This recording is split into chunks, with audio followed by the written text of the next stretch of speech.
Hello guys, welcome to Checkmate Chess. I am Akar. Today in this video we are going to look at some theoretical endgames and one important topic about a position in endgame. So in last video I told that we are going to look at some basic endgames, and in previous endgame video I also showed you some uh, important basic endgames like checkmate with queen rook, checkmate, rule of square, two bishop mate, opposition trick, and basic opposition.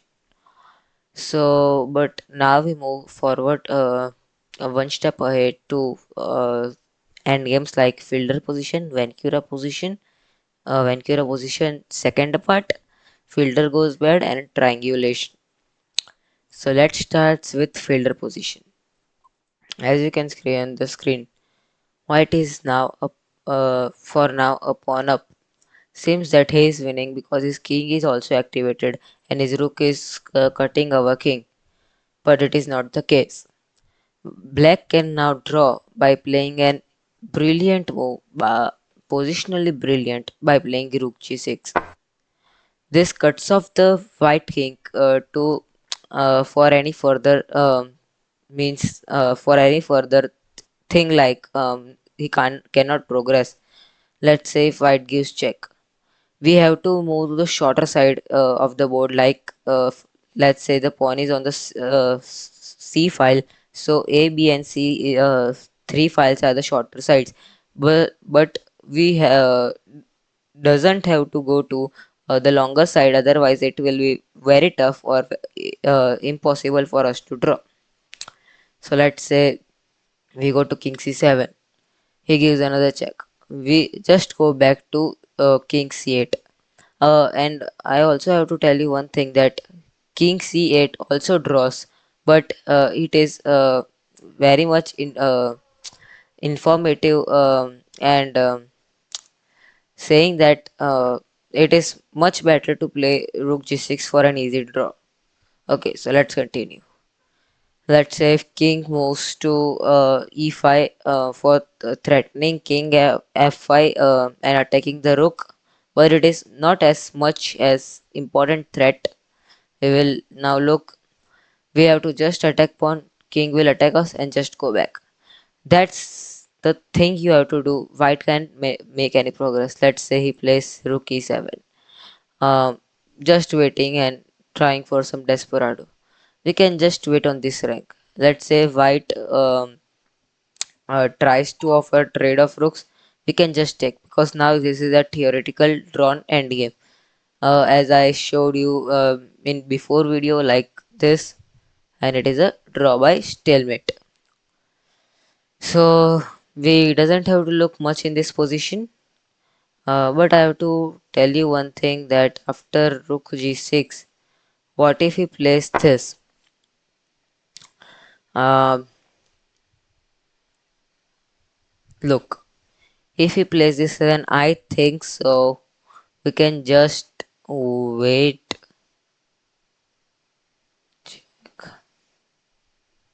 Yeah, we can just give check. We can just give check, and then also it is an easy draw. Let me check. Yeah, it is an easy draw. And I think so. Yeah, king c8 also draws. Um, and waiting on this rank also draws. I think so. Yeah, it also draws. So means it is easy draw, and it is in practical terms that king c8 also draws, but you should have played rook g6 to avoid any further counterplay and any further tricks.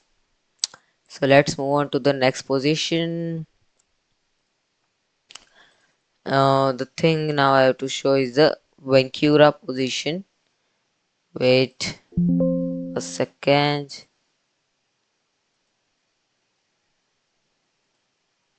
Hope you are able to. Okay, Vancouver position. Yeah, this is a basic position that white is now a pawn up, and white pawns are going that way. And now black has an easy draw. Just the thing he has to know about safe king square and the cutting of white's king. So look, if it is black to play or white to play, it is white to play. Okay. If I say if whites play, let's say a7, you don't have to rush. You just have to play rook a6. That's an easy thing, complete easy thing. White can't make any progress. Like say king b5, you just go back, and you have to make sure that your king stays on h7 or g7. Otherwise, let's say um, king here, check here, here. Let's say if white plays any random move, and if you go and hoping to take this pawn, but now your game is gone because white have just simple trick rook catch it. And look, the pawn is promoting, and if you take, then rook h7 simply wins the game. So you have to sure in this mind that you have to stay on g7 and h7, and then also it is draw. Like say if white plays any waiting move here, here, here. Let I'm just making a random moves. Let's say white just okay. No, sorry, not here. If white protects the pawn, then now threat is rook b8. So we just have to give check, and white goes anywhere. Give give him checks. And if you don't want, you can just go here also. But I'm showing just that. And now check is not a blunder actually. Yeah, and just go here, and it is simply draw.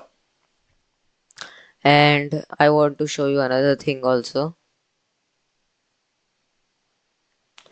Let's say if white not plays a6 and instead plays king b5, hoping for rook c8 and rook c6. But we just don't care. Uh, okay, look, we play rook e6 for example, and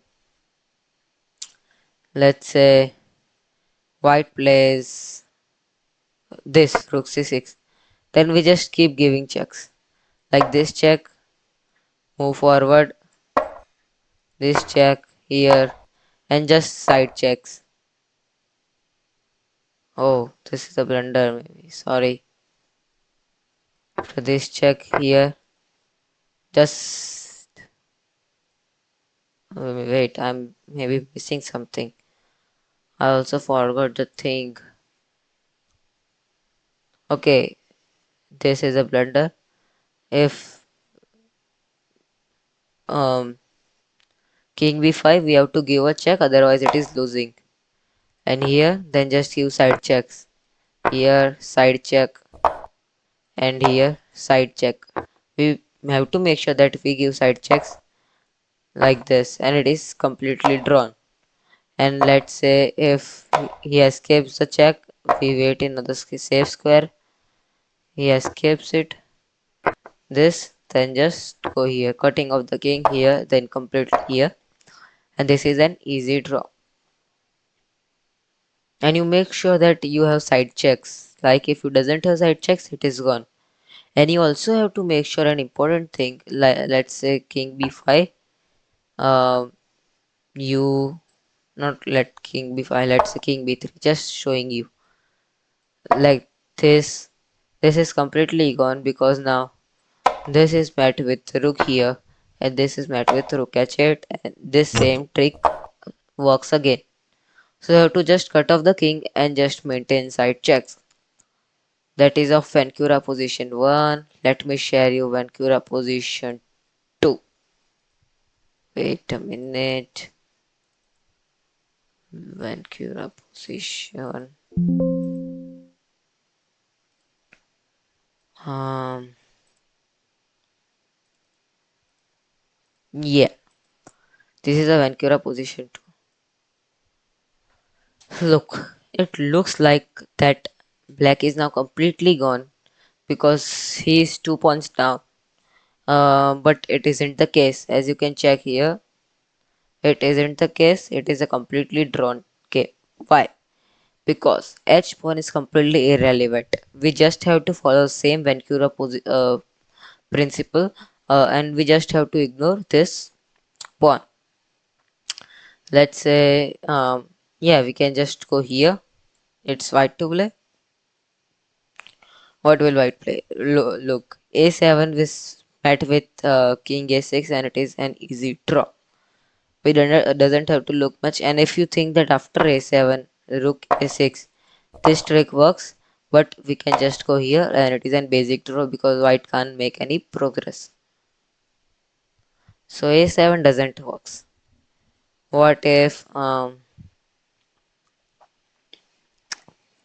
let's say check, then just king h6, and if he goes back, just go back, because after this he can't make any progress really. Yeah, we are not taking the pawn, we are not hurrying in taking the pawn, we just don't have to take the pawn, or maybe if we can then we will, but now it isn't required to take the pawn. But let's say after this you can just also take the pawn. Maybe yes, you can take the pawn, I think so, because after check here push, just go here, and nothing much happening. But why to take the pawn? Just wait. Yeah, just wait also works. And let's say if he doesn't give check, what else he will play? King b5, then check, and side checks game with a rapid fire, and check, and check, and this is not possible. He has to go back, and this is a simple draw because h pawn is completely irrelevant here, and just the same basic Ventura principle you have to follow. So let's just move to the next position. Yeah, this is so important because it came in many games. This is so important that you have to know, otherwise you might lose in 5 games out of 10 games when reaches endgame. So this is fielder goes bad. Let me flip the board. Yeah. Now it is black to play. Now you can see that it is a basic draw if the white rook was not on h6. And we can play, not now, sorry, rook g6 and make a basic fielder position draw. But now the case is different. White rook is on g6, and we can't play rook g6 to cut off the king. But the simple thing we have to follow is a distance checks. We just have to go to the last first rank, um, and this also works. Let's say if he um, give the check, we just have to go um, here. Yeah, we can just go here. I think this also draws. This also draws. Yeah, this also draws because yeah, you also have to know that if you go somewhere here, maybe it is losing or it is not recommendable. I'm not sure. Yeah, this is draw also. But the simple way is to play king f8, or let's say king e8. It is the most recommendable way. And what he will play, let's say he gives another check, let's say, wait a minute, king f7. Then what? Um, because if he gives check, then king here. Let's say he gives check, then the king goes here, and there's not much problem because rook e1 is followed and taking the pawn. So he will not give check. Let's say he play king d6. Um, yeah, but we can just now play rook e1. Check is also looking good. Maybe check also look good because king c7 is followed by king e1. Or rook e1. Sorry, my fault. And this follows, and it is a basic draw. There's not much in this line. But let's say he doesn't give check. He plays rook here. And look, if king d8, then it is losing because you are moving to the longer side of the board. And after check, you have to go to c7 and you will be ran away from there. So just move to the shorter side of the board. And look, if he plays rook check, you just go here. And if he plays king d3, you don't have to give check. You can. He is threatening to play e6, e7, and e8 queen. You just play rook e1, and oh sorry, first what I'm doing, bro. Check here, and if he plays here, then just rook a1 draws because long distance check coming. And what was I showing after this? Let's say if rook a1, then rook e1, yeah. And if this, then just do not this. If this, then just do king f7, preventing this, and this check will be met with here, and this will be met with short side. So that's not much in this position. You have to just follow the principle of distance checking, and that's all. So let's just move to the final topic. Oh, wait a second. This is an important topic. It is more important than the fielder goes best bad position. Look, white is now up at 2 points. But how will I convert this? The simple way to convert this is to follow the method of triangulation. Um, Sorry, I have just to pause because of a little problem. Anyways, white has to win. Let's say white plays king f5. And look, white is winning if it is black to move because black has to leave the opposition and white is easily winning. So white has to do one thing, that he has to pass the turn to black, but not just like that. I pass the turn, not like this by triangulation. So white plays king f5, and black can't really play king f7 because of d6, and it is clearly winning for white. It is winning, yeah. It is winning. It is winning. So black can't really play it. And look, if black plays king e8, then also it is losing because white can now just take the opposition. And after say black plays this, white will just not play this. This actually draws, maybe, I think so. This actually draws. It's winning. Okay, it's winning. But the simplest is to play king f7, and after like this, you just play this, and after this, you can just play this, and if you take this, and this is easily winning, followed by c7, c8, queen. So it is winning. So black will play king to d8,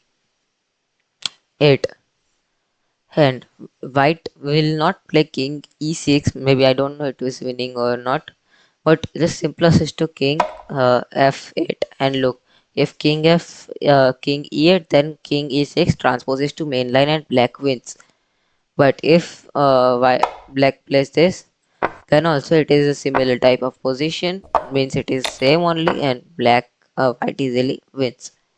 That's what is about triangulation. And if black plays this, yeah,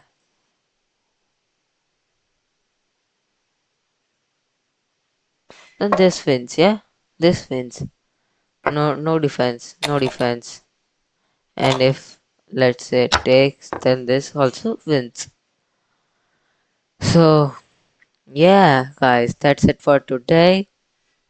And I want to tell you that my live stream mode records on, so I from now I will maybe live stream at some point.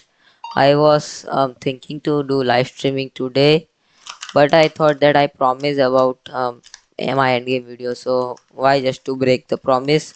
So that's why I made this video. That's it for today, guys. I'm working a lot for you, so please subscribe and like the video. The goal for today's video is 5 likes, so please complete it.